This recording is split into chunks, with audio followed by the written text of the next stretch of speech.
Welcome to See You on the Other Side, where the world of the mysterious collides with the world of entertainment.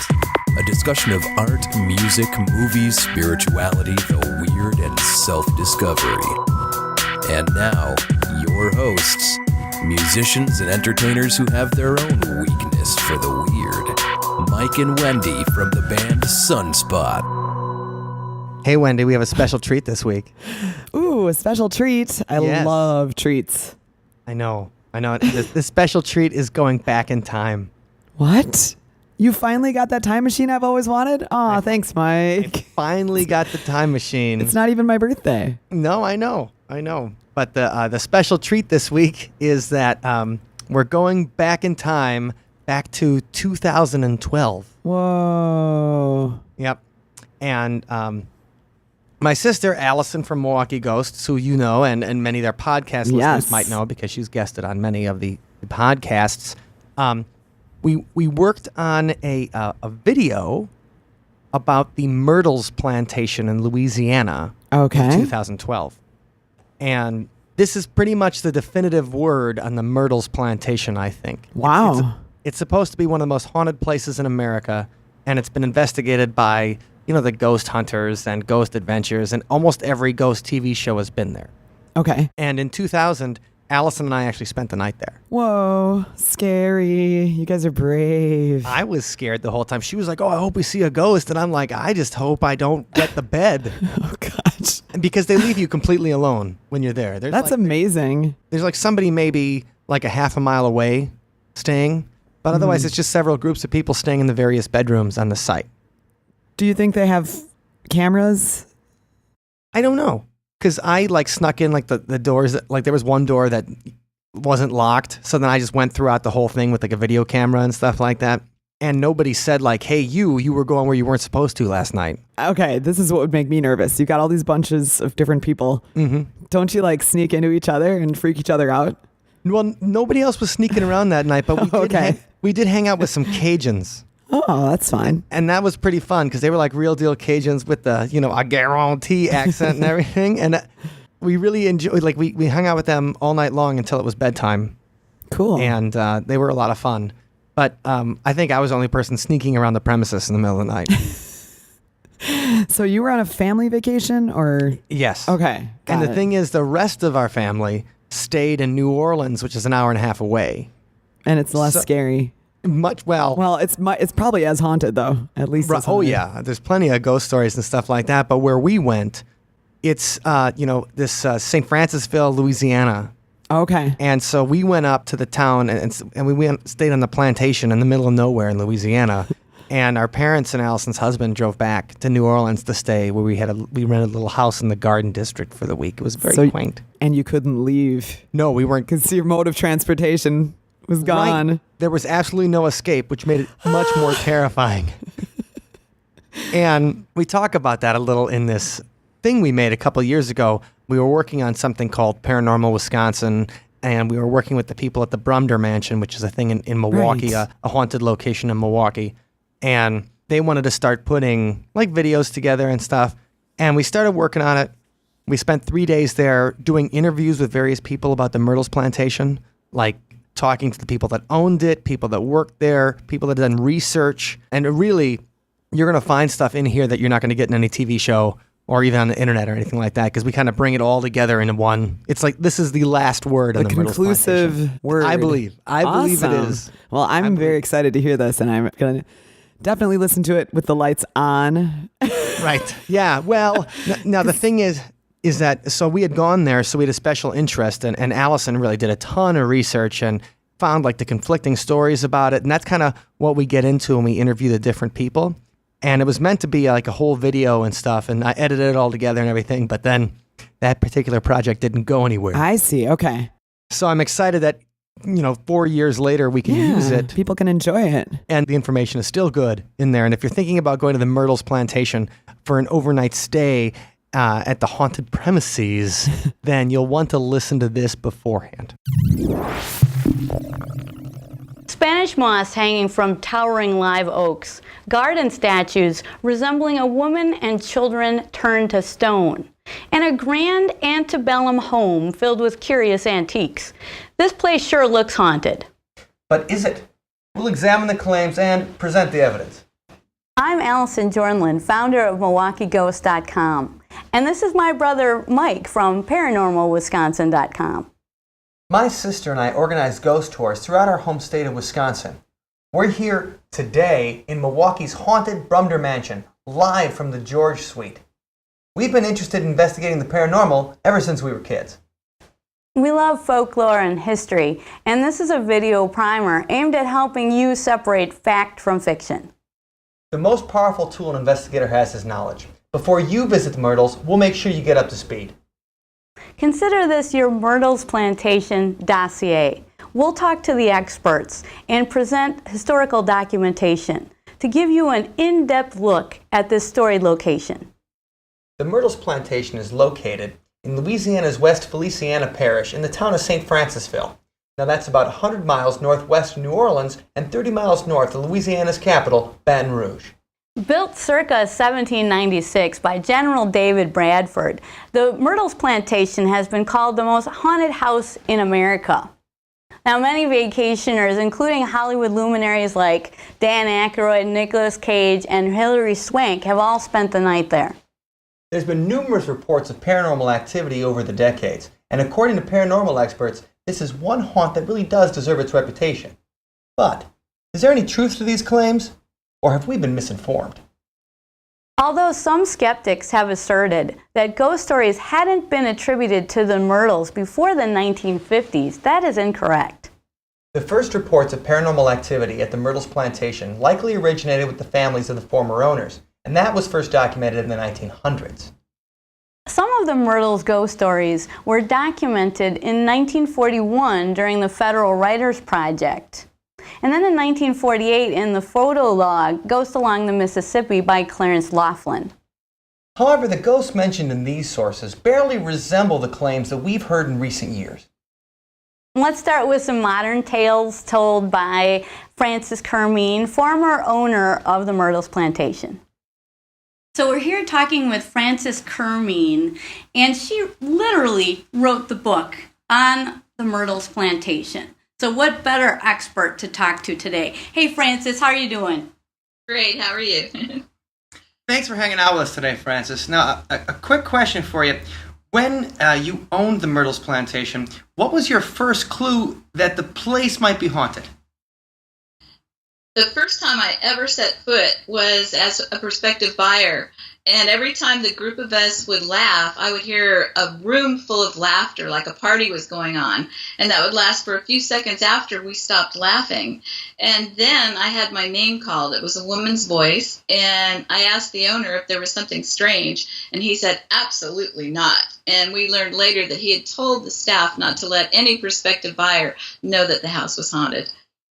What are some of your favorite encounters that you've had at the Myrtles Plantation? Just stuff that you're like, whenever somebody asks you about it, you're like, well, this one's one of my favorites, or this is why I had to write the book.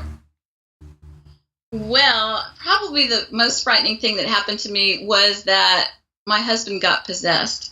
And we were doing a seance, and we just did not allow seances after that because of everything that happened. But a very trusted and dear friend, Hampton Sanders, was leading the seance. We were trying to get information about past lives and past people who own the Myrtles. And all of a sudden, the third time that he went into a trance, my husband's looks changed to a woman, and a woman's voice came out of him. And we couldn't get him back. Then the clock that was in the room spun ahead 3 hours and the hand flew off. So it was extremely frightening. I couldn't even talk about it for a year. That was probably the scariest thing. Wait, how did your husband as described? Did he not remember it? Or, I mean, what was going through did he explain what was going through his head? I couldn't ask him for a year. I couldn't even bring it up. I was so scared. Now I can accept that people can get possessed. But back then I didn't really understand it or know anything about it. But he said that it was very seductive, that she was there and she wanted to share his mind with him, and that he decided to let her in for whatever reason. And he apparently gave her permission, and then she just took over. So he sort of knew her thoughts. I don't know. It was just extremely frightening. It took us hours to get him back, and then we just watched him all night to make sure that he was back in his body. Well, who was the ghost? Yeah. And maybe we're getting a little bit ahead of ourselves, and we should lay out, like, who are the principals. I know that there's many spirits that people believe haunt the Myrtles, and why don't you just go through some of the top apparitions or personages that are believed to be there, and then we can address, like, who exactly was in there possessing your husband. who was we'll talk about the likely suspects first. Well, there's hundreds of ghosts at the Myrtles, and there was 9 deaths at the Myrtles, and all that passion and love and murder. But the house was built by General David Bradford, who lived in Pennsylvania, led the Whiskey Rebellion, and his daughter Sarah Matilda had 2 little girls. And one of the most famous ghost stories at the Myrtles is that Sarah had caught her husband, Judge Clark Woodruff, in bed with one of the slaves. So the slave was so afraid that she was going to be fired or something would happen to her, that she baked a poisonous flower into the family's dessert, hoping that then she could save them and she would be redeemed. But Sarah and both of her daughters died that night. And the girls are seen all the time. 2 little blonde girls, they look to be about 3 and 5. They walk up to people, they start a conversation. And a lot of times people will be talking to them and they don't even realize they're talking to ghosts. They just think that it's so cute that 2 little girls are in costume at the Myrtles. So those are probably the earliest ghosts. Then the Sterling family bought the house, and William Winter, the son-in-law, was murdered around 1871. I got it. I got your back. 1871. Okay. And he was called outside. He was an attorney, and he was shot on the north gallery. He stumbled up to the 17th step of the main staircase and died in his wife's arm. Her name was also Sarah. But every single night, we hear the 17 steps going up the stairs. And then, like I said, sometimes the parties just go on all night long. There's a Confederate soldier that they hid during the war, and he especially comes around to help people out. It's kind of interesting, like right before something bad happens, he'll show up and then everything works out okay. There's a person that died in the entry hall, and there's a spot where the maids can't buff that spot. It's like running up into a body. So they just can't get around that one spot. Every Thanksgiving there's a string quartet. It just goes on and on. Well, we like the string quartet. That is very pleasant. No music. Absolutely. That's the kind of ghost we want. Now, who do you feel was the possessor? We feel it was a more recent owner, or Jim feels that it was Mrs. Mishu. She bought the house in 1950 and lived there till about 1975. But she turned out to be a really sweet, adorable little old lady. But I was just terrified. Well, adorable and sweet until she possessed your husband. Yeah, absolutely. Right. Let us understand, though, she's a sweet little old lady in life. And then, so what happened during the seance that she would, possess your husband? I mean, what was going on there? What message was she trying to convey? I think the Myrtles is a vortex, and we've actually had researchers who have told us that the Myrtles is on the same vortex as the pyramids, and researchers have told us different things. So I think there's a greater connection or conduit to the other side from the Myrtles. I think that she wanted to be alive and in the house, and I think that by possessing him that she had that opportunity. I have no idea. That is just my theory. I wanted to talk to you a little bit too about which rooms are most active. Absolutely. Because when we go and visit haunted places, of course we want to make sure that we're staying in the rooms that have the most activity so that we can have an experience when we stay there? Well, there's activity in almost every room in the house and the outdoors. So there's really no one spot that's the best. In the bridal suite, which is now I'm not sure, but the big suite upstairs, the bed lifts in the middle of the night. There's knocking and footsteps outside the door, and you think it's just, somebody coming up the stairs or coming to talk to you, and then you open the door and there's nobody there. The smell of flowers. That's the room that Sarah Sterling lived in after her husband was shot. So she appears in that room crying. And after he died, she dressed in black. She even dyed her blonde hair black. So she's seen in black, sometimes just standing on the landing up there. Downstairs in the General Bradford suite, which was my private quarters when I owned the house, the same thing, footsteps, voices. There's a feeling that you're being pulled out of your body. It's a hard thing to explain. It's unsettling. And I didn't experience it when I was there, but I've experienced it twice since. On the other wing, the Peach Room is where the Confederate soldier was hid. And so, particularly in May and June, which was the actual time that he was hidden during the war, people have vivid dreams, especially men, of the Civil War or of being chased. And we actually had a couple on their honeymoon, and he woke up in that room feeling like he was sleeping and he was dreaming that he was being chased. And then he woke up feeling like his leg was being bandaged, and he looked up and there was a black lady standing there bandaging his foot. So they left in the middle of the night. Yeah. We always hear about those people who leave in the middle of the night. Wouldn't we stay on though, Mike? Wouldn't we? Unless somebody was bandaging my foot or possessing me. Well, if they're bandaging your foot, they don't mean you any harm. They're actually trying to help you. Yeah, that sounds great. Yeah, so the bandaging is fine with me. I don't know about the possession. But if it's a nice little old lady, it might be okay to give her a ride. What do you think? No. My head is only so big. And so there's room for one spirit in there at a time, and that's me. Tell us a little bit about the old nursery.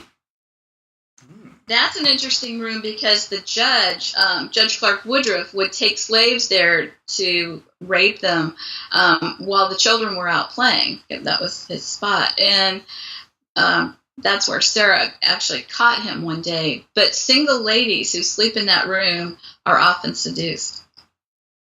Yeah, that's what I've heard, Mike.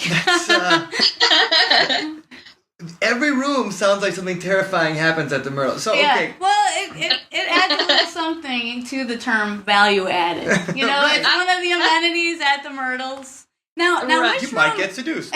which room is that? Which room is the nursery? What would it be called today? When you face the house, The honeymoon suite. Sorry. Sorry. It's on the front right corner when you face the house. I'm not sure what it's called today. They have a map of the different rooms that people could check out in advance and choose the old nursery. Or if you just asked for the old nursery, they would know exactly what room that is. Okay. Great. And I think that might be. Do you think that might be the judge coming back, or is Definitely. it something more demonic, like an incubus spirit? What's your read on that? No, I think it was the judge because that's what he did up there. So he's Now, whether still amorous after all these years. right, he's pretty old, but Right. either that or like you said, it could be some kind of incubus or energy that started back then because of the sins manifested on the slaves, and maybe that's what just caused this to be repetitive. But at the same time, I never had any complaints about it. So maybe the judge is a gentle lover. What tips do you have, or what safeguards, if we're dealing with things like possession, would you recommend? Absolutely no Ouija boards, absolutely no seances. It's very dangerous, as they probably would know, or you would know, to ask something to come in. And I think that's where my husband made a mistake, because he accepted her, request. So don't ask anything to come in your body, or, to come inside of you personally. The house is just so full of things. Every night at 3:00, though, seems to be the witching hour. So pay particular attention at 3 a.m. because that's when it's kind of like there's a room in the center of the house that's like the eye of the storm, and things just generate from that room. And it just seems that there's more activity at that hour. However, it could be, any time, day or night, that you see something. So as a tip for investigators, if you head down to the Myrtles, does the old nursery seem like the place you should be staying? Because that sounds like the room with the most activity. I would say that room, the big suite upstairs, the General David Bradford suite downstairs, the ballrooms. They're all. You're going to find something. I would always tell people, if you stay 3 nights, you absolutely will have an experience. And this is just for lay people, just people, that don't know, they didn't at that time know anything about the ghosts, or if they did, if they stayed 3 nights, something would always happen. Oh, that's a great trip. So if you're that's a great tip. If you're going to go to the Myrtles, stay for 3 days, right? Now, is there any room that you would avoid as an investigator, because you feel that, really not much goes on in that room? Probably the room in the center of the house that we called the Blue Room. It didn't, there's no stories there, except that it seemed at 3:00, you'd always wake up in that room and you'd feel like you were in a whirlwind. But it's probably the tamest room, and, that's probably the room you wouldn't want. So I think next time we need to book at the Myrtles for 3 nights. True. Yes. And we need to book the old nursery room. And what are some... And bring our proton packs, I guess. Yeah, absolutely.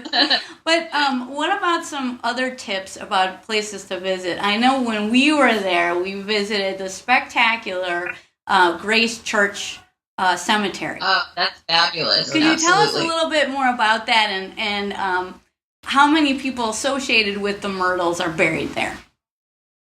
The Sterling family was Episcopalian, so everybody in the Sterling family is buried there. The Bradford family is probably buried on the grounds. It said that the parking lot is where the graveyard, it's right on top of the graveyard. But at Grace Church, you'll find Ruff and Grace Sterling, his wife, Sarah Matilda Sterling, William Winter, Kate Winter, and other family members. So that's a great place. As far as the community, the St. Francisville Inn has ghosts. The Barrow Inn has ghosts. The graveyard's a wonderful spot. Also right down by the river. They used to have the ferry, and now they have a bridge, but you can get out and walk along the river. What history supports some of the hauntings there? I know there's some stories that are a little bit controversial, and anytime you're working with ghost stories, you're also intersecting with folklore, and there's just no way around it. And my brother and I, we run haunted history tours, so we know that sometimes folklore enters in, but we also like to try to separate fact from fiction. We love a great ghost story, but which of the stories at the Myrtles do you feel are most supported by history? Definitely the Confederate soldier, because there's actually letters written between Rosedown and the people at the Myrtles about him. And so many men, not knowing anything at all about the ghosts, have experienced that in May and June, either dreaming vivid dreams about the Civil War or about being chased. And as I said, the young groom that woke up with his foot being bandaged, and those are things that actually happened. The parties, that was a reality, very definitely. The 2 little girls, were not sure exactly that's a wonderful myth, but it's not as supported historically. But there's definitely 2 little ghost girls. The people some people working across the street saw the little girls walking in the rain, playing in the rain, and they complained to one of the hostesses, and she said, "Oh, those aren't the owner's daughters, those are ghosts." And the lady walked off the job and quit. She was so upset about that. And they fucked up and talked As to you people. do. Yeah. I'm glad that you brought that up about the story of the little Woodruff girls being controversial, because it might not be the daughters of Judge Woodruff, right? Exactly.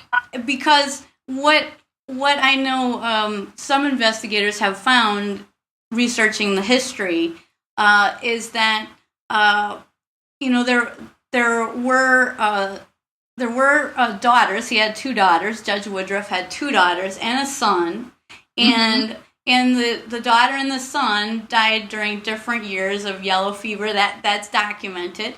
Right. And then also Sarah Matilda, his wife, she went first of yellow fever. So the story about She Chloe, waltzed first. Yes. Okay. The story about Chloe is particularly interesting because it seems to have grown out of the pre-existing folklore of the place. Exactly, and I was told that story by the owner when I moved in. Now, there's a very famous photograph at the Myrtles that does show a lighter-skinned, thin slave. It's a very famous, one of the most famous photos of recent years that's been taken at the Myrtles, and that's definitely not the ghost that I saw. And the ghost that I saw was the one that told somebody was on a tour, and they saw her crying, and they said, "Well, why are you crying?" And she said she just learned that her father was white. And that's when this particular ghost said her name was Chloe, and that's how we got that name.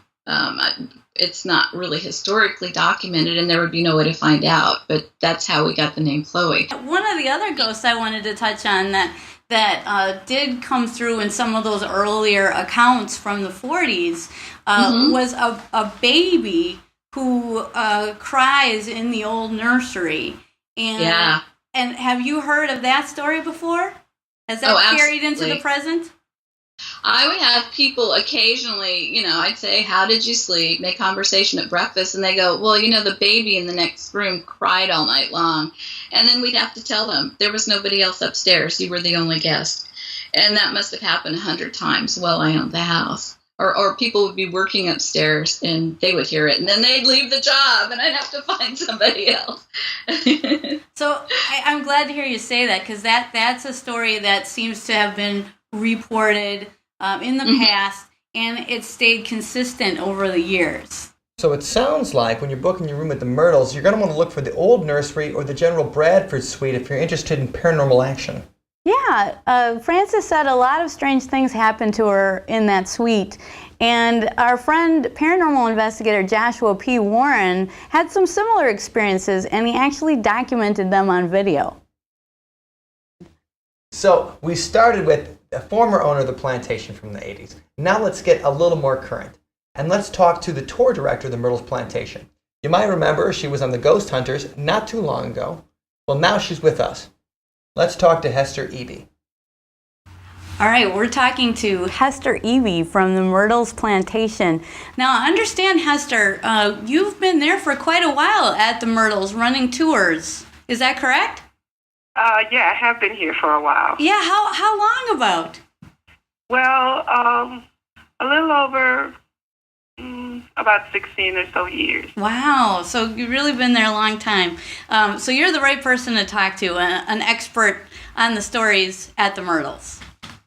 I'm no expert, but yeah, I have heard quite a few stories. Yeah. All right. Hester, who are the most famous ghosts at the Myrtles in your opinion? I guess, in my opinion, the most famous would be Chloe and the children. They're very often seen and heard more than any other spirits that are here. Could you tell us a little bit about their story?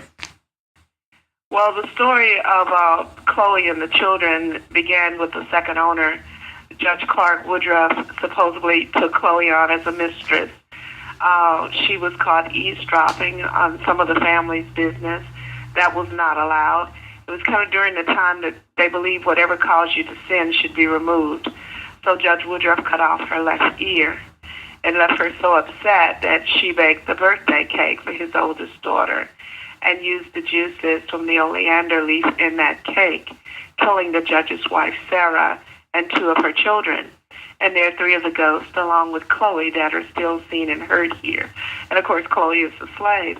But a lot of guests that tell us they see Chloe, say from the shoulders down, they see nothing but a blue mist of a shade.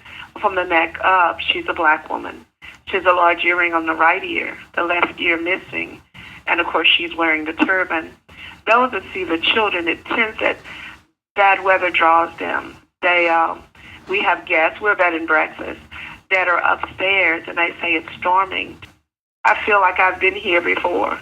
So if you come and you're looking for something to happen, it just very well may happen. And sometimes, we have guests that say, oh, it's not haunted, I'm not worried about that. And a lot of times they're the ones that leave us before their evening is over. Right. Which rooms do you think are the most active, where people seem to have the most encounters, or at least discuss the most? I really believe in the main house, any of those rooms, and we have 6 rooms in the main house.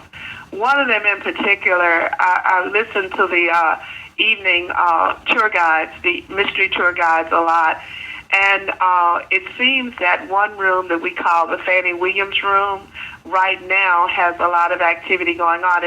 It always has, but it's sometimes called the doll room. And the dolls do have a tendency to move around sometimes in that particular room. But all the rooms have stories behind them, people. Now, we've heard other people say that perhaps a room there at the Myrtles, which was an old nursery, is a good bet for some activity.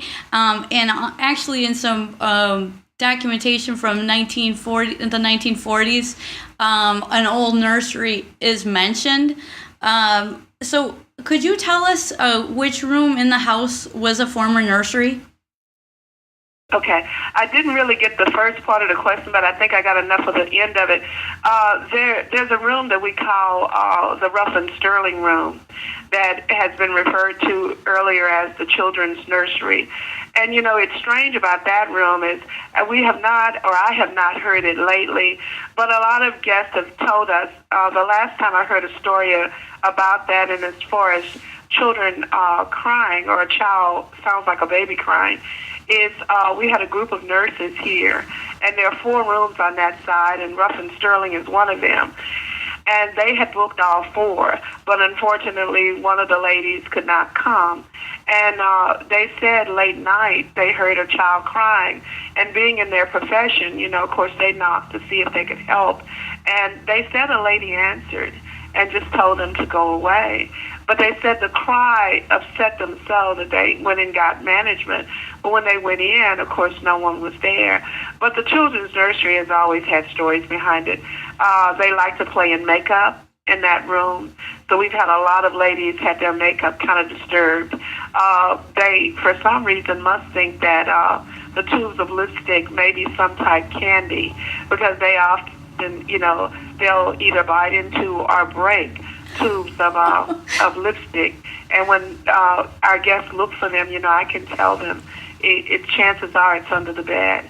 And it is.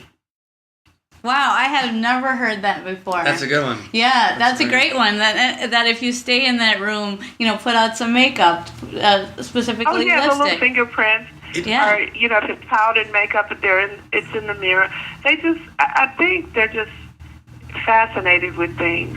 And they may see, like any other child, even with your mother or whatever, they see someone putting on makeup or whatever. What is this? Let me try this. Makes me wish that I brought my lipstick when we stayed at the Yeah, you didn't know. Well, y'all have to come and see us. It'll be great. I make sure to say, do most of your filming outside before coming inside. Do as much as you can, because once you get in, a lot of times equipment will not work. They'll drain batteries time after time, And I'm talking about these, you're professionals. So when you come, you're ready for your work. But our spirits sometimes just won't allow you to. Well, that was really an entertaining call. And Hester is just such a charming person to talk to. Well, you can tell why everybody loves her. And she's an absolute expert on the Myrtles Plantation. Well, though she denies it, she's very humble, but you got to give it to her. She has worked there for so long and is clearly well-versed in the folklore. Well, speaking of experts on the Myrtles, we have a paranormal investigator coming up, David Young. Now, he just appeared on the Biography Channel's My Ghost Story. His ghost story is on the Myrtles, and he's got some very interesting photos and EVPs that he's going to share with us right now. Well, what circumstance was that particular photo taken under? When that photo was taken, the one you see, it was another school trip, and these kids were playing out in the backyard. Well, this photo was taken of these students posing, I guess, with the mothers and teachers, on the back patio, and it appears as if she's actually coming out of the window to go play with them. And if you look at the photo, you can actually see her dress down below is coming out of the window pane, and if you look up above where her neck is, the actual wood goes across her neck. So she's actually, inside in her head area, but her lower dress area is coming out. And people say, "Oh, that's just this curtain." And I no. The Society of Psychical Research asked me to go there to the Myrtles and take some more pictures of that window and try to stand in the same area and the same angle and the same time of day and everything, and shoot pictures inside and out. And as I told Allison yesterday, I went to go see Tita, and I asked her if I could do that, and she said, certainly. The house was locked up, and she walked out with me, and she told Moses, her caretaker, to open the doors to let me in. And Moses had no idea what I was doing. He didn't know what I was there for. And we go inside, and I kneel down in it's in the dining room area is where the photo was taken, where the girl was standing. And I'm kneeling down, getting my camera, putting my glasses on, and I'm putting my camera up to take a picture of what I assumed would be the angle where she was standing. And as I was fumbling with my glasses, Moses, unbeknownst to me, was standing behind me. And he goes, "Oh, wow, there's a little girl in your viewfinder." And I just delayed, what? And I finally took a picture real quick. And of course, nothing appeared. And I said, "Well, Moses, what did you see?" He goes, "I saw a girl in white in your viewfinder." And it was so interesting is the fact that he didn't know what I was there for, and why I was taking a picture there at that point. He didn't know anything about the little girl or anything like that. So I do believe he saw something. I mean, it freaked him out. It really did. You could tell he wasn't making it up. And he said, "I saw a girl in your viewfinder." And I just was getting my glasses, and it happened to, I guess, just for a second or so. So, unfortunately, though, I didn't get the picture. But I sent everything off to SPR, and they analyzed it, and they came back with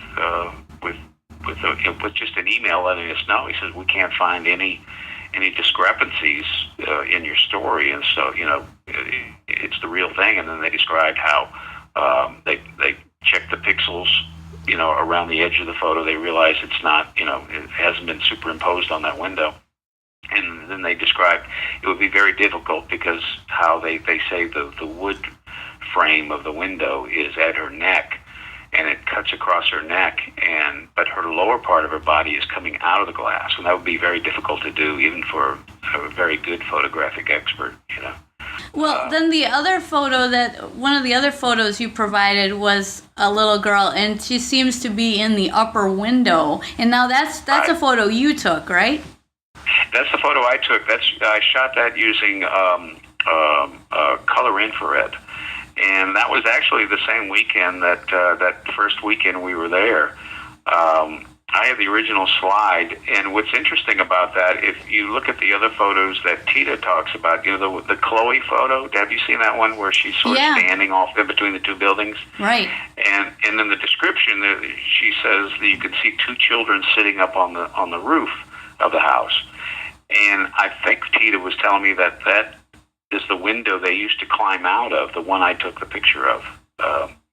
and they used to get up on the roof sometimes and play around up there. And I think Tita was telling me that the mother got upset about that they would play up on the roof. But this was that story was told to me. Frances told me that story 20-some-odd years ago. So. It's interesting that the puffy sleeves and she had sort of the same hairdo.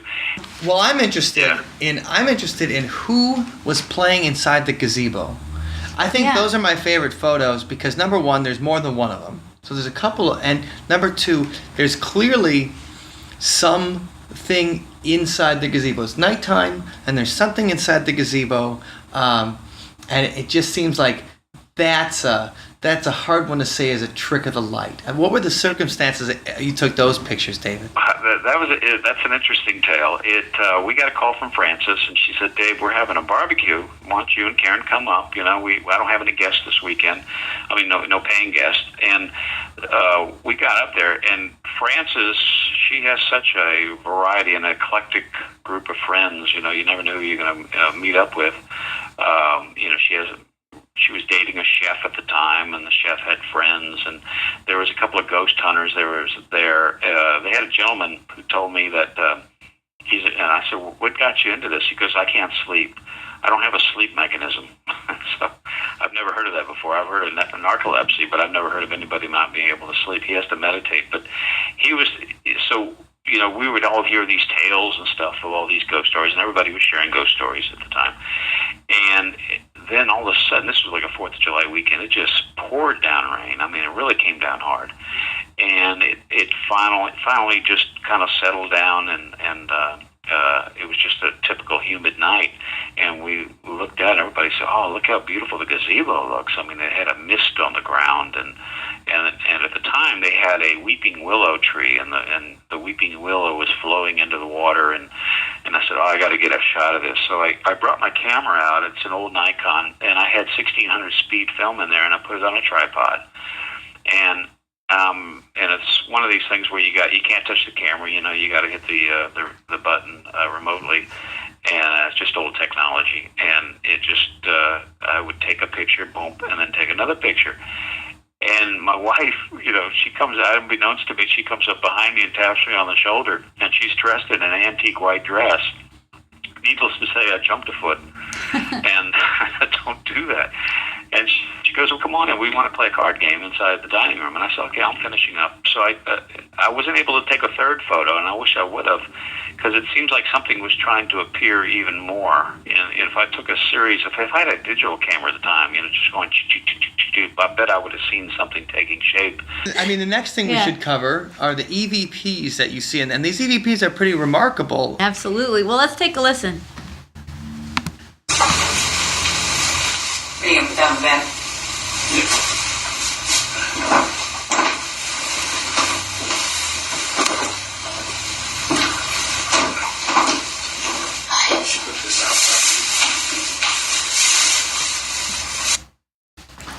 That's the one that was in January. That was we found out that the My Ghost Story crew was going to be delayed, so we had an extra night there, and so we're unpacking my gear, and I was holding my little cheap Olympus digital recorder with me in my hand as I walked around the room kind of taking things out of my pack and putting them on the bed and stuff. And that's when you hear this woman, coming through. Some people say you can probably hear a little bit of an accent with her, but she just says, "I hate you." And I joked, I played it back, and I said, let's see if I can, hear anything. And I played it back, and when it played, I just kind of thought to myself, gosh, I can't even please dead women, apparently. I did personalize it, though. It's not often you get a recording directed at you and saying, "I hate you," so. Let's listen to that pinching a glass of water right now, too. That's a good one.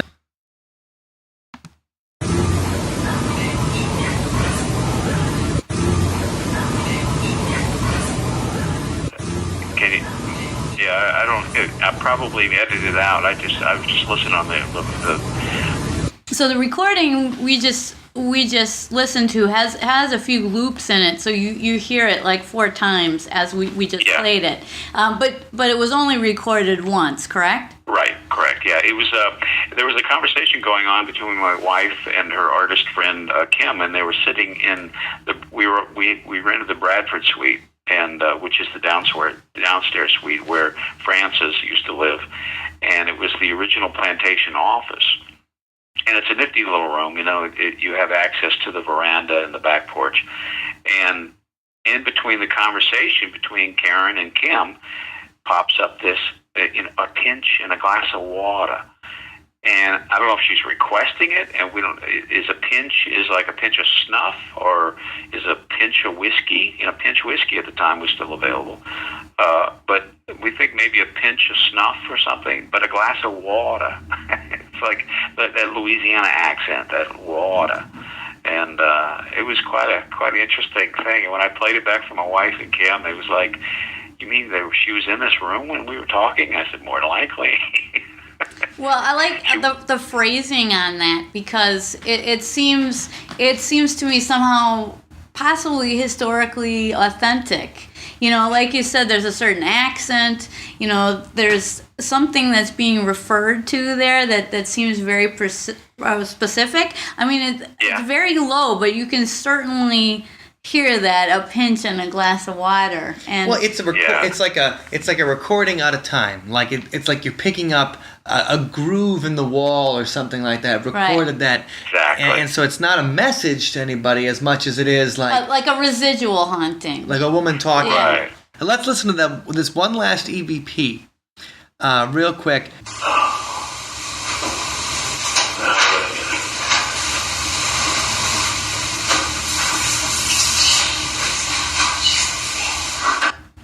Ooh, that one's creepy. It's very whispery and creepy. That's a great one. You first hear is my son's best man going, he's not the best poker player in the world, and he kind of didn't like his hand he got dealt, so the hand's being dealt out, and then you hear that she said something, and then it sounds like she does say, that much is dead, or something to that effect. I had heard a story about a TV production that was done there at the Myrtles. I believe it was called The Long Hot Summer. There was a TV movie. With Don Johnson. Yeah, Don Johnson and Sybil Shepherd in it too? I think so. Sybil Shepherd, Ava Gardner, and Jason Robards. Yeah, and do you know that story about what happened to them? Yeah, they were filming in the dining room, and if you've ever seen the movie, it's a scene where Don Johnson arrives, and he wants to talk to the former beau of this woman that has taken a liking to him, and so Don Johnson is sort of a wanderer, kind of tough guy, and Jason Robards' daughter, who lives actually in Oak Alley, they had their scenes in Oak Alley, was dating this man, a local lawyer or something. So the scene has that Don Johnson goes to tell him, he says, don't feel threatened by me. I'm not interested in your girlfriend or anything. And it was really a short scene. It was just they changed that dining room into a study or a library. And it took them forever to film that scene, because every time they did, things would get messed up. Things were knocked over, moved around, missing and stuff, and it got to a point they had to put somebody there in the room to make sure nothing changed so they can finish the scene. And it spooked Ava Gardner and Jason Robards so much, they were going to stay in the house. They ended up staying outside in trailers. They didn't want anything to do with the house, go into it at all. And of course, Don Johnson and Sybil Shepherd, it didn't matter to them. They had a hard time getting him out of the bedroom.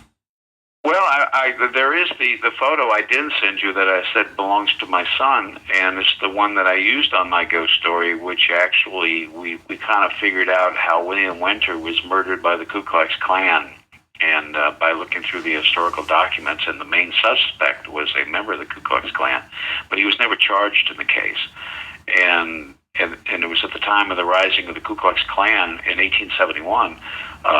There was quite a controversial governor's race going on. It was the first and only African American, former slave that became governor of Louisiana. He was kind of appointed there, which didn't sit well with the locals in Louisiana. And East Feliciana, West Feliciana Parish, the Ku Klux Klan, which was made up of former, Confederate soldiers and stuff, started doing their night riding, and the plantation owners, some of them just disagreed with it totally. And as I understand it, William Winter was a vocal opponent of the Klan, the rising of the Klan, and we feel that's why he was killed. He walked out onto his veranda when he was called out. Somebody called out for a lawyer, and he was teaching his children at the time, reading to them, and he was called out of the smoking room, and right there on the side of the house, a man on the horse shotgunned him and shot him to death right there. That was in January 26, 1871. So nobody was charged with the case, and it remained a mystery all these years. And we just kind of, just putting stuff together and some of the documents, we kind of just came to the conclusion that he was killed by the Ku Klux Klan. And so in telling this tale to the people there in the foyer, that my son immediately took a picture. And in the mirror, you can see a Ku Klux Klan hooded figure, and floating in the background is a woman that looks like the deceased wife, Sarah Winter. She was kind of known to be kind of short and portly time when I took that photo, and there was nobody there, and some strange stuff was going on with the lights outside too. I have other pictures of that. I took a picture and then lights were off and then went back on again, but there was nobody in the house to be able to turn the lights back on and off, so it was kind of weird. That was just last year. That was August or September of last year. Well, those are some great EVPs and photos. David Young has certainly captured some very interesting potential evidence for us to consider. But now let's look at a contrasting opinion of the Myrtles Plantation. We've been hearing a lot about this vengeful, green-turbaned, one-eared slave Chloe. But what if she didn't really exist? Coming up, we've got a paranormal investigator who argues that very point. In 2004, David Weishart did extensive historical research on the Myrtles Plantation. He wrote an article about it with Troy Taylor for the Prairie Ghost website. He's got a very different perspective. Let's talk to him about that now. David Weishart and Troy Taylor, back in, I believe it was 2004, did some research on the Myrtles and wrote an article on the Prairie Ghosts website. And it's a bit of an expose, exposing, some of the folklore that really isn't supported by historical documentation. And so it really, I think, helps move investigations of the Myrtles further, because investigators need to know the truth about the situation, or as close as we can get, before they go in on an investigation. So David, how did you get involved with the Myrtles Plantation? Well, as a lover of ghosts and hauntings and haunted places and things like that, and living in Louisiana, I'd always heard of the Myrtles Plantation and always wanted to go there. And I lived in Slidell, which is about a little over an hour and a half, I guess, from the Myrtles. And so one day I was driving out that direction. I decided we were going to go to the Myrtles, and I went and we took the tour, and I just fell in love with it. One day I was talking to one of the tour guides there who was in charge of the house at the time, and we were just talking about Chloe, and she happened to tell me that Chloe's testimony after she poisoned the Woodruff kids was on file at the courthouse. And I said, well, I didn't realize that, that would have been there, because what I always understood is they pretty much went and hung her right away. And they said, well, no, that, she was arrested or something, and her statement was taken. So I went to the courthouse to see if I could find her statement. And the people at the courthouse said, well, I don't know, but if you want to go back there and look, feel free.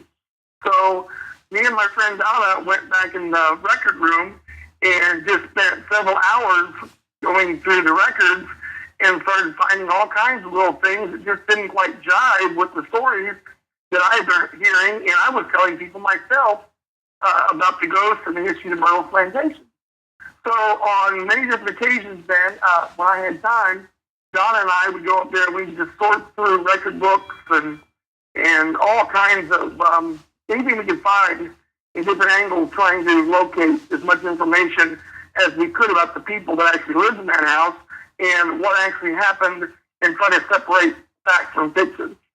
Then when I moved up here to Louisiana, from Louisiana to Illinois, I had known Troy long distance, and I talked to him about this, and he said, well, I'd love to do something about it. And I said, well, that'd be great, Troy, because I've been wanting to write a book, but I don't think I have enough information, and you're the author. So he says, well, let me see what you got. And I gave him all my stuff, and we started sorting through it, and he wrote that really good article that appeared in one of his monthly newsletters. Yeah, and really, that article is so impressive because it really goes the extra mile, and it talks about, the historical research that you did, and takes you through the steps of doing a very rigorous investigation, not just taking the folklore at face value, but doing what I don't think enough investigators do, trying to follow the story throughout history and seeing what you can learn. Absolutely. I would say just the idea is like, okay, if the testimony should be at the courthouse, right? So let's go to the courthouse and not taking things at face value. I think that's one of the that's one of the best examples of an investigator doing his legwork that I've heard in a long time. Right, and it's really inspirational. And I tell Troy, I blame him on that, because I had read in his books where he was talking about how important it was to do your research, and try to be able to prove your story. So that's what I did, and I just kind of went over the top with my research and just, really fell in love with doing it. What else did you find or not find that surprised you? None of the paperwork for David Bradford, Elizabeth Bradford, or Clark Woodruff, is there ever a name that's even close to her Chloe? Okay, so you have records of even the slaves that these guys owned, right? And you don't find a Chloe in the record, or any name close to that. Nowhere at all. As the famous story goes, Chloe poisoned Sarah Matilda and the two daughters of the Woodruffs with poison oleander birthday cake. That's how the story goes. That's the story goes. Yeah, and what did you find? And it was not difficult to just prove that, because I just went and looked at death records, and I found that both Sarah Matilda and the two kids, all three died at the Myrtles, but they all died of yellow fever. And Sarah Matilda died July 21st, 1825. And then the two kids that died was Cornelia Gale, and she died September 16th, 1824. And the other little girl, which happened to be a boy, his name was James. And that's an important he detail. Died on July 15th, 1824. And I'm sorry, what was his name? Could you repeat that again, if you know? His name was James. And there was one more daughter that did survive, isn't that correct? Right, yeah. Another important thing about what you're doing is that you're clearing somebody's name, potentially. Right. Because I know that Troy Taylor, your partner on this, has been quite vocal at different speaking engagements talking about this story, and saying that perhaps an innocent man is continuing to be vilified by the story. Right. Tremendous brutality, not only the sexual abuse, but the fact that in the story, Chloe is caught eavesdropping, and as her punishment, Judge Woodruff cuts off her ear, and that's why she's always seen wearing the green turban, to cover up her disfigurement. And I remember on our tour, when we went to the Myrtles, and then we learned this about Chloe and the disfigurement, you're just thinking, oh my God, what a horrible guy. And it's every cliche you think about a slave owner, like kind of dirtbag, and you feel that way about him. So that's really involves you in the story. It makes it a great story. But if you were talking about someone's great grandfather and saying that this guy was a rapist and a cruel Vlad the Impaler type character, you'd want some kind of. It's like, well, let us know the truth, and I think that's great. Yeah, so you're in a sense, vindicating him of that. Now, you've also done research about the William Winter ghost story. Could you tell us, retell that ghost story as you know it, and then talk about what the research said about that story? I can't believe in all these papers that I have here, I do not have a copy of that newspaper article because it was on microfiche and really easy to find. And so it is in black and white documented exactly what happened that day. And basically, the story they tell is that William Winters was in the men's parlor teaching a Sunday school lesson, and somebody rode up on a horse and said, "I would like to speak to the judge." So Mr. Winters went out on the porch, and as soon as he got on the front porch, or the side porch outside the gentleman's parlor, he was shot in the chest with a shotgun blast. He staggered back in the house, through the men's parlor, through the woman's parlor, up the flight of stairs. His wife was in the bedroom at the top of the stairs, and she heard the commotion and started to come out. And he was coming up the stairs trying to make it to her, and he died on the 14th step. Well, some of that story is true by the newspaper account. But where it stops being true is the part where he walks back into the house and goes up the stairs. He was doing a Sunday school lesson. The guy called out. He went out to see what he wanted. The guy shot him with a shotgun. He fell dead right there on the porch. Now, were you also trying to find out where the Bradfords are buried? Because I understand there's some talk that what is now the parking lot was the family burial ground. It's very possible. We don't really know. There's no real record. There was one or two things written that kind of gave us an idea. And at one point, I was looking out in the woods to the left of the house, right along the edge of the parking lot. And there was a lot of areas in that area that for some reason that seemed suspicious and thinking that could actually be it. But the Bradfords are unaccounted for. So how did all this research change your views of the Myrtles Plantation? It didn't really, or maybe in some ways it actually made me care more for it. It just bothered me that the true stories were not being told. And there was many times that I, after doing research, would go back and talk with them, or I was hanging out there while they were doing tours and listening to these stories being told. And it was just so hard to sit there and listen to them telling all these people that this is the facts and this is what happened, when I knew, and I knew they knew, that it wasn't true. When I first questioned them about Winters, and I had documentation right there from the newspaper article about William Winter, and they said, well, yeah, we realize that, but this just sounds so much more dramatic to do it this way. And we're not really changing anything, we're just enhancing it.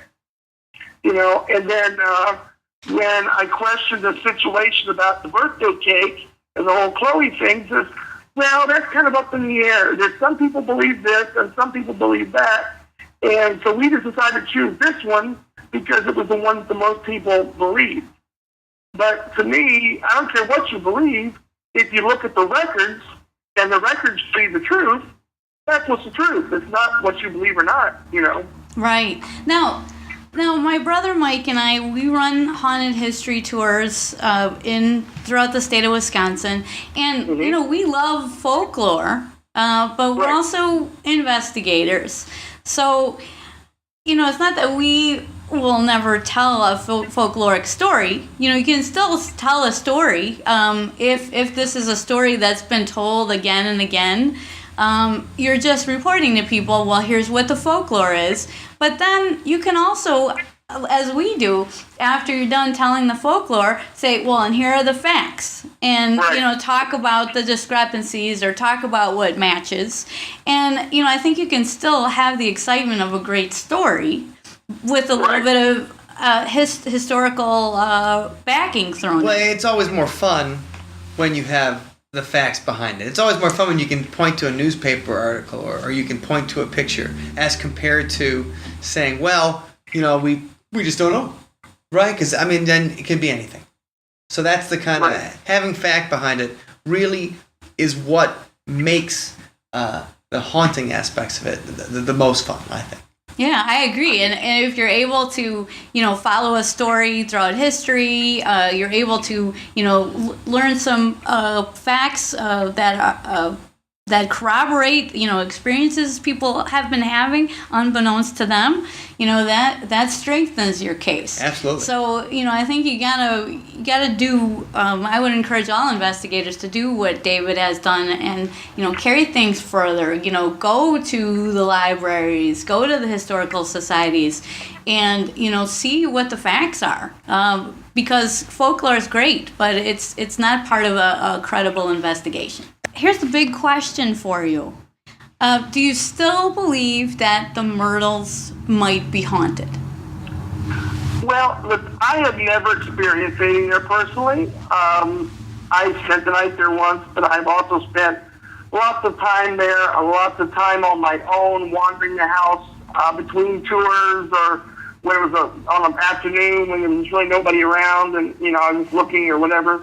But I don't believe that because I didn't experience anything, that doesn't mean it's haunted.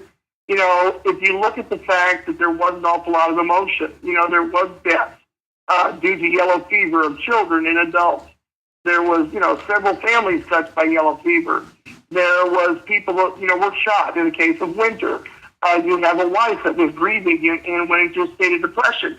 So, you do have the slaves, labor, and all the stuff that goes along with that. So there was an awful lot of emotion on that property, positive and negative, and I think a lot of that does lend to the possibility of hauntings. So, maybe the Woodruff children do still haunt the place, but if they do, it's not because they were poisoned, it's because they died of yellow fever. So I'm not totally discrediting the fact that it might be a haunted house or it might be one of the most haunted houses in the United States. My whole thing is if the ghosts of those people are wandering the halls, they're not wandering the halls for the reason that they're saying they are. There's different reasons behind the haunting. And, right. I think an investigator needs to know that. Because if you go in there, trying to contact Chloe and trying to get an EVP, by questioning that spirit or doing, some triggering, based on what you think the personality of that ghost might be. You're doing cueing with, maybe different music or clothing or behavior. You got to know something about the possible ghosts that are there. Or just the fact that in your attitude and what you think these ghosts are. If you think that you are contacting or are going to be visited by the spirit of a murderess or like a rapist judge compared to just some regular people that might have passed away or people that might have had some hard times and died because of disease, that's a completely different story than going in and trying to talk to trying to see the deceased who made other people deceased. Another one of the stories of the Myrtles, which is probably as popular as the story of Chloe herself, is of the mirror in the hallway. Oh, the haunted mirror. Yeah. Thank you. I forgot all about that. Goes along with the story of the poisoning because they believe if you look at the mirror, the spirits of Miss Woodruff and the two children are captured in the mirror. Because back then they believed that if you didn't cover the mirrors at death, that the spirits be trapped inside of them. Well, with all the chaos going on of the three deaths and the different things involved, the mirror was not covered, and the spirits are supposedly trapped in this mirror. And if you look at the mirror, you can see like fingerprints, children's handprints, marks on the mirror, and at times you can see the size of a silhouette of a lady's face wearing a big hat. And the story is that This mirror was in the dining room at the time of the murder, of the killing, and that's why they're stuck in this mirror. And it was taken out of the house, put in storage, brought back, and they saw the faces in the mirror. So they put new glass in the mirror, and within a short period of time, all the markings of the faces came back again. And supposedly the glass has been changed 4 or 5 times in the mirror, and the last time it was changed was in the 80s, and it looks like it's 100-year-old glass, and all the handprints and the tears and stuff on the mirror always come back. Well, first of all, I have found no record whatsoever of that glass ever being changed. And for the best I can tell, John Lambert Pierce, who was an interior decorator on the Myrtles at one point, he is the one that decorated, put the furniture in there that is in the house now, and he is also the one that brought the mirror in. So the mirror was not in the dining room when the children were murdered. Yeah, So it came much later. The mirror just came from an antique store. So David, what would you most like the investigator to take away from this? I just would like them to do their homework, and really find out, get the, with a history tour, a haunting history tour, part of that's the history. And I don't know, when I was in high school, I hated history. But the older I've gotten, the more I've fallen in love with history, and especially local history, that I can walk into a building and say, this took place here. If an investigator was planning a trip to the Myrtles, what advice would you give them about their stay there, or maybe other places in the community to check out that might be haunted? Because that's really the audience for this video, people who want to check out the stories of the Myrtles. What would you suggest for them if they were planning a trip? I would say definitely go to the Myrtles. It's a beautiful place. It's very well preserved. It's very famous. The people there are very gracious. They're very nice to talk to, very gracious to answer questions, as long as you don't try to dispute them. I would say if you know this, like what we're talking about, the truth, go ahead and listen, go to the tours and listen to their stories and just have a good time. Enjoy the house, enjoy the lore, but just know inside that, it's not quite the way that it happened. Well, David certainly has a unique perspective, and I think all of our guests gave a lot of great information for paranormal researchers and enthusiasts alike. Yeah, I was really fascinated with David's extensive historical research, but I gotta say, I learned something new from each and every one of our guests. Well, they've certainly given paranormal investigators something to think about. Well, and that's the idea, right? Right. We learn to enjoy the folklore, but make sure you dig a little deeper. Yeah, do your homework, and you're sure to have a more successful investigation. All right. Well, I'm Mike from ParanormalWisconsin.com. And I'm Allison from MilwaukeeGhost.com. And we're signing off from the beautiful George Suite here at the haunted Brumder Mansion here in Milwaukee, Wisconsin. So, thanks for joining us, and we'll see you next time. Happy hauntings! And forward in time, here we are, back to 2016. Oh, man. Yeah, wow, that 4 years just went by like a flash. Yeah, I don't have the wicked spike that I had in 2012, but I kept the beard. But you know what? It was only one leap year, though. That's true. So it really is only 1 year. Right. If your birthday is February 29th. You're only 1 year older. Anyway, so that was a lot of fun to do and put together. And anyway, you can check out Allison's site at MilwaukeeGhosts.com. I gave up ParanormalWisconsin.com a while ago because we decided to go international. We'll see you on the other side. Yes, exactly. Well, I'd like to thank you and Allison for your investigative reporting there. You bet. Also, so you and I have been talking recently about maybe perhaps doing an excursion somewhere, and maybe with Allison too, hopefully. Absolutely. So this is kind of motivating to get our stuff together and maybe visit one of the places either here in Madison or somewhere, on our route next time we're on tour, and do a little on-site recording. I think we're gonna have to do that. Yeah, I think it'd be fun. Anyway, that was a fun thing we did a few years ago, working on this video podcast and stuff, but unfortunately the project didn't go anywhere. So at least we can reuse some of that stuff now in a discussion of the Myrtles Plantation. Definitely. And it's good that it can be shared with people and they can enjoy it because, hey, it's good information. Right. Otherwise, this was just sitting on my hard drive for 4 years. So the song this week is inspired by the original trip that my family took to Louisiana when we went to go visit the Myrtles Plantation the original time. And, you know, when you're walking the streets of New Orleans and you see all those interesting people, anyway, this is the first song off our second album, Loser of the Year, and it's called Freak Show. Out of the hell in the shade today, and I'm sweating bullets waiting for you, jonesing for a fix of my favorite sin. I walk the streets for days, trying not to break my mother's back, looking for silence above the din. Will I be the one who leaves a bad taste in your mouth, spitting out your teeth, just like a dream, or I could be the one who could turn your head around and see that damaged goods are much more valuable than what they seem. Welcome to the freak show. Don't be a no-show, cause this act is guaranteed to blow your mind. Just a cross-section that's perfect in its imperfection. Take a look or you will never know just what you might find. Take me where the saints come marching with the hookers and the vampires, and everyone's invited to the dance. Sometimes we forget who we're supposed to be. The spirit is willing, but the flesh is weak, and every sinner deserves a second chance.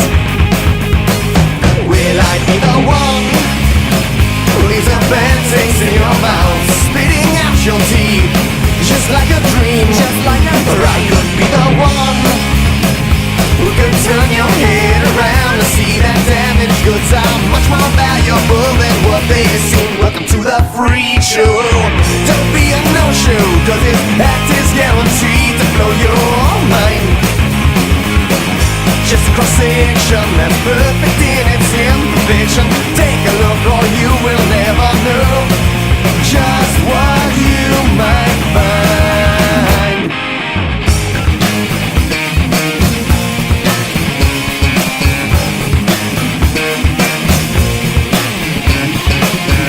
When you prick me, do I not bleed?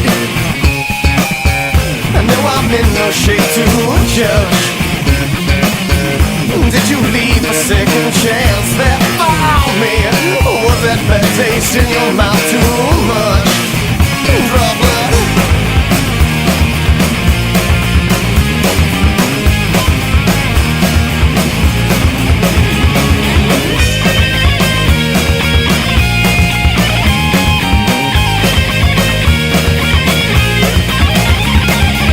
Welcome to the freak show. Don't be a no-show, cause this act is guaranteed to blow your mind. Just a cross-section that's perfect in its imperfection. Take a look or you will never know just what you might find. Just what you might find.